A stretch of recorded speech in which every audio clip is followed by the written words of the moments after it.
আজকে সন্ধ্যাবেলাটা করে প্রথমবার বানাবো আমি মিক্স চাউ।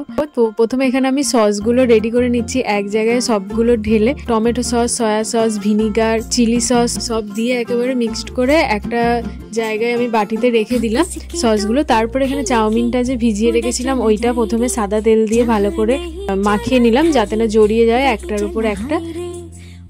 আর এইখানে সব আনাজ, এই যে সবজিগুলো মা কেটে দিয়েছিল, বিন কড়াই, গাজর, বাঁধাকপি, আলু, পেঁয়াজ আর কাঁচা লঙ্কা আর একটু অল্প আদা রসুন কুচি দিয়েছিলাম।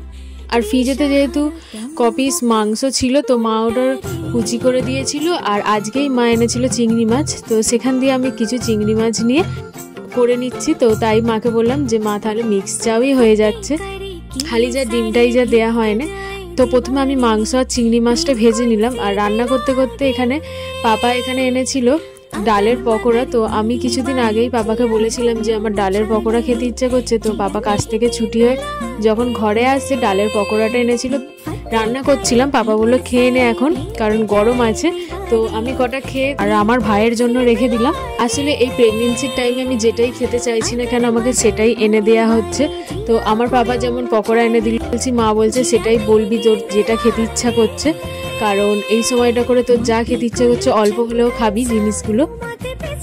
তারপরে এখানে আমি এই আলু, গাজর সব এক এক করে ভেজে নিচ্ছিলাম, বিন কড়াই, বাঁধাকপি, কাঁচা লঙ্কা সব এক এক করে সবজিগুলো ভেজে নিলাম।